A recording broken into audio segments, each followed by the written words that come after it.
Next to interpolate from the Majority Representative Jonathan Keith Flores.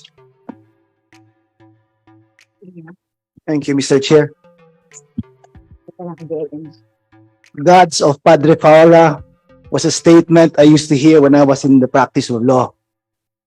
And this statement came to light again after we received the temporary restraining order issued by this court, by the Supreme Court, enjoining myself and Chairman Paduano from further conducting or implementing the order holding Governor MAMBA in contempt and the order detaining him.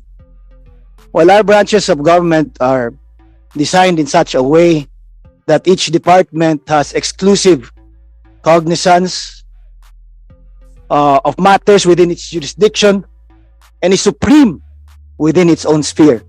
Supreme. While the House of Representatives does not have the word supreme before House of Representatives, I believe that it is also within our rights, supreme rights actually, to exercise our legislative powers, which includes inquiries in aid of legislation.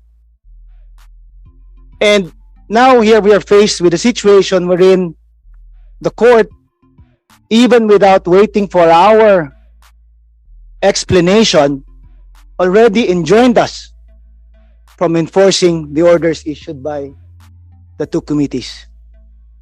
And this is coming from a petition filed by a person who has said that the courts can be bought, that a TRO is for sale, and he was saved on the day by a temporary restraining order.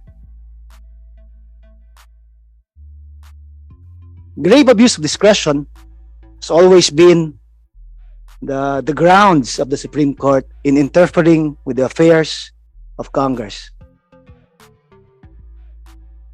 Who then checks if the Supreme Court has committed grave abuse of discretion?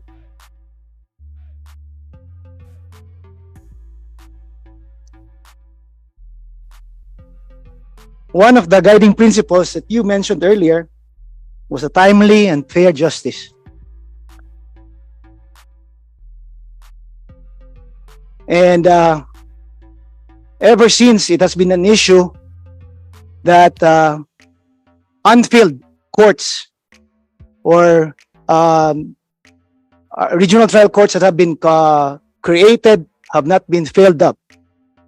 In fact, last year in one of the committee hearings of the Committee on Justice, the DBM said that in a 6-month period, there was a savings of 1.4 billion pesos, supposedly for unfilled positions of the Supreme Court.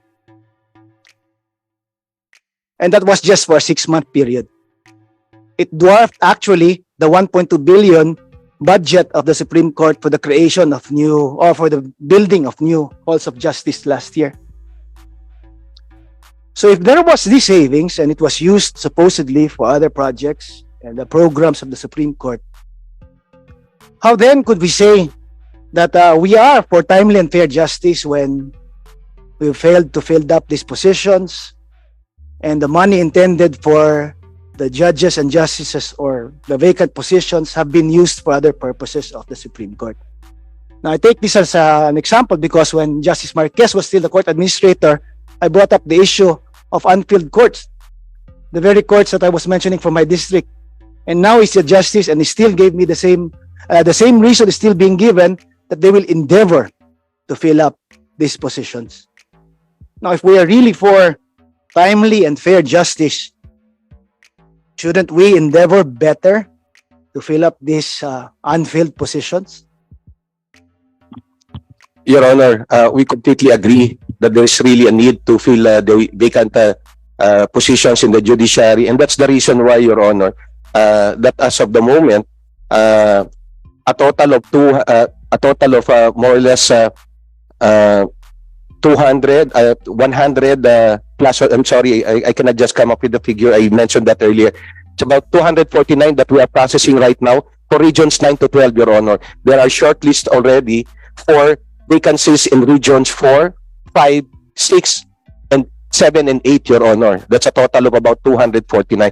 If these are all processed and filled up, if Malacanang, for example, comes out with appointments, Your Honor, the vacancy rate will only be about 10% already, Your Honor. And then next year, Your Honor, all the other vacancies will continue to be processed by the Judicial and Bar Council. Actually, if I may just say, Your Honor, that our Judicial and Bar Council, of course, is the one that does the vetting, is working doubly hard despite the difficulties that are being encountered, especially in the conduct of vetting all of these applicants. Sometimes in one vacancy, Your Honor, it's about 200 applicants, Your Honor, that need to be interviewed, and yet they're doing it, Your Honor. So we completely agree, Your Honor. You're very much correct. That is the way insofar as addressing a timely and fair justice, Your Honor. Thank you, sir. Now, earlier you mentioned that Governor MAMBA has also been required to issue a comment on why he should not be cited in contempt for not informing the Supreme Court that he withdrew his petition, or that he surrendered, or he gave himself up to the jurisdiction of the House of Representatives. Now, let me just talk further about this because it affects me personally, also because I was named as respondent. But then,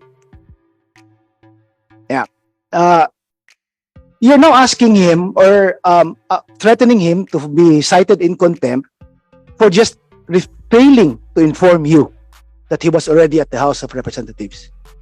How more should the joint committees feel when he himself prevented other invited guests from appearing by not issuing them a travel authority? How then would the committees feel when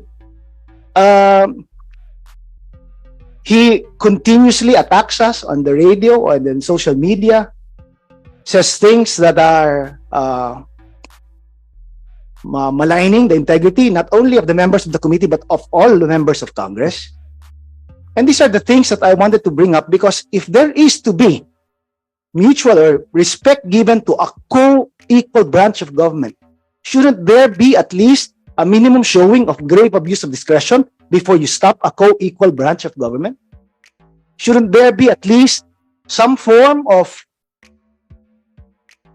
overt actions that would constitute grave abuse of discretion before you issue a TR0 against, again, a co-equal branch of government? 30 seconds more for Congressman Flores. With your permission, Your Honor, may I just state, Your Honor, that the petition was filed August 22, and then the TR0 was issued August 24.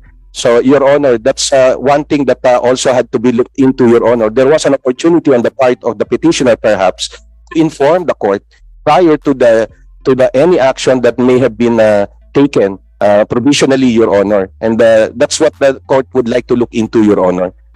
Perhaps that's a reason why that was so, because of that time. That ensued thereafter, Your Honor. 30 seconds. 30 seconds, please. Okay. Well, he came to the House on the 24th. He held out for 2 days and came to the House on the 24th. And on the 24th, the TR0 was issued. So it's, well, anyway, my time's up. Thank you, Mr. Chair. Thank you, Congressman Flores. Next is from the minority, Representative Arlene